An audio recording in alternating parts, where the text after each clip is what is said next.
பேரவைத் தலைவர் அவர்களே, எதிர்க்கட்சி தலைவர் அவர்கள் இங்கு வேகமாக ஆளுங்கட்சியாக இருக்கக்கூடிய திராவிட முன்னேற்ற கழகத்தை குறை சொல்லி இங்கே சில செய்திகளை பதிவு செய்து கொண்டிருக்கிறார். நான் ஏற்கனவே ஒரு பெயரை குறிப்பிட்டு சொன்னதற்கே நீங்கள் அதற்கு அப்ஜெக்ஷன் சொல்லி இந்த தீர்மானம் முறையாக கட்டுப்பாட்டோடு ஒற்றுமையாக இருந்து அது நிறைவேற்றணும் என்ற நிலையை ஏற்படுத்த வேண்டும் என்பதற்காகத்தான் சொன்னேனே தவிர அது தவறு இல்லையா, இடம் பெறலாமா வேண்டாமா என்று கூட நான் சிந்திக்க வேண்டிய அவசியம் இல்லை என்று சொன்னேன். ஆனால் இப்பொழுது எதிர்க்கட்சி தலைவர் தேவையில்லாமல் பல பிரச்சனைகள் சொல்லுகிறார். நானும் சொல்வதற்கு தயாராக இருக்கிறேன். எங்களை பார்த்து கேட்கிறேன், நீங்களும் ஆட்சி பொறுப்பில் இருந்திருக்கிறீர்கள். 10 வருஷம் நீங்களும் இருந்திருக்கிறீங்க. இல்ல 10 வருஷம் இருந்திருக்கிறீங்க. அப்ப என்ன செஞ்சீங்க? நாங்க கிட்டத்தட்ட 54 கடிதங்கள் அனுப்பிச்சு வச்சிருக்கோம். இது வரைக்கும் பிரதமர் நிறைய சந்திக்கிற முதலமைச்சர். இப்ப நீங்க டெல்லி போயிட்டு இருந்தீங்களா, சொல்லிட்டு இருந்தீங்களா, இதை பத்தி சொல்லிருக்கீங்களா? சொல்லுங்க. இதை கடிதம் நான் கேட்கிறேன், சொல்லுங்க. இதுக்கு பதில் சொல்லுங்க. பேரவைத் தலைவர்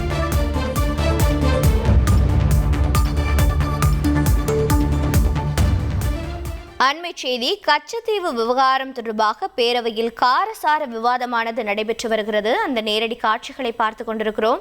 மேலும் விவரங்களை செய்தியாளர் ரமேஷ் வழங்கிட கேட்கலாம். ரமேஷ் வணக்கம். என்ன விவாதமானது நடைபெற்று வருகிறது, விவரங்க.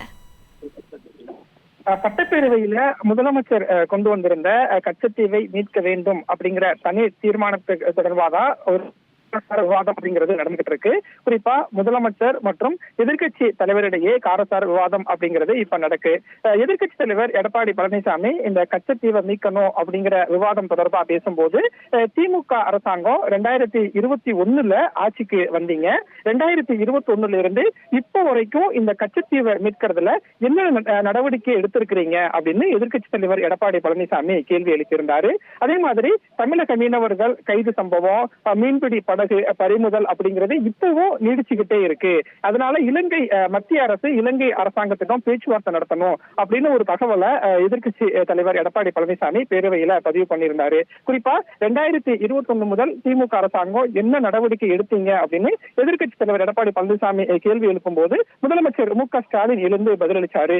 குறிப்பா 10 ஆண்டு காலம் அதிமுகவும் ஆட்சியில இருந்தீங்க, அப்போ நீங்க கச்சத்தீவு விவகாரத்துல என்ன நடவடிக்கை எடுத்தீங்க அப்படின்னு முதலமைச்சர் எதிர்க்கட்சி தலைவரை நோக்கி ஒரு கேள்வியை எழுப்பியிருந்தாரு. அதற்கு எதிர்க்கட்சி தலைவர் எடப்பாடி பழனிசாமி, நான் முதலமைச்சராக இருந்த போது மீனவத்துறை அமைச்சர் ஜெயக்குமார பிரதமரை சந்திக்க வலியுறுத்தின, பிரதமரை சந்திச்சு நடவடிக்கை எடுக்கிறதுக்கெல்லாம் சொல்லி இருந்தோம் அப்படின்னு எதிர்க்கட்சி தலைவர் எடப்பாடி பழனிசாமி சொன்னாரு. இதற்கு முதலமைச்சர் மு.க.ஸ்டாலின் பேசும்போது, நானும் இந்த கச்சத்தீவு விவகாரம் சம்பந்தமாகவும் மீனவர்கள் பிரச்சனை சம்பந்தமாகவும் இதுவரைக்கும் 74 கடிதம் எழுதியிருக்கேன் அப்படிங்கிற ஒரு தகவலை பேரவையில பதிவு பண்ணியிருந்தாரு. இப்படியாக கச்சத்தீவு விவகாரம் தொடர்பாக பேரவையில காரசார விவாதம் அப்படிங்கிறது நடந்துகிட்டு இருக்கக்கூடிய சூழல்ல அமைச்சர் துரைமுருகன் எழுந்து கேட்கும் போது, அதிமுகவை நோக்கி நாங்களும் கேள்வி கேட்க முடியும், ஏன் அப்போதைய பாஜக அரசாங்கமான வாஜ்பாய் அரசாங்கத்தை அதிமுக கவிழ்த்தீங்க அப்படின்னு அமைச்சர் துரைமுருகன் அதிமுகவை நோக்கி ஒரு கேள்வி எழுப்பியிருந்தாரு. அதற்கு எதிர்க்கட்சி தலைவர் எடப்பாடி பழனிசாமி சொல்லும் போது, எங்களுடைய கோரிக்கை ஏற்கப்படவில்லை, அதனால வாஜ்பாய் அரசாங்கத்துக்கு கொடுத்த ஆதரவை நாங்க திரும்ப பெற்றோம் அப்படின்னு சொன்னாரு. இப்படியாக கச்சத்தீவு விவகாரம் தொடர்பாக எதிர்க்கட்சி தலைவர் மற்றும் முதலமைச்சரிடையே ஒரு காரசார விவாதம் அப்படிங்கிறது பேரவையில் இப்போ நடந்துகிட்டு இருக்கு. விவரங்களை வழங்கியதற்கு நன்றி ரமேஷ்.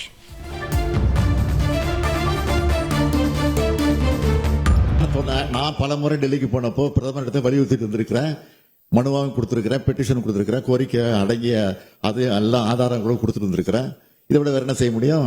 54 கடிதம் அனுப்பிச்சிருக்கிறேன். ஜெய்சங்கரை பார்க்கிற போது, வெளியுறவுத்துறை அமைச்சர் பார்க்கும் போது இந்த பிரச்சனை சொல்லிட்டு வந்திருக்கிறோம். நீங்க பேசலன்னு சொல்லவே இல்லை, நீங்க ஈடுபடலன்னு சொல்லவே இல்லை.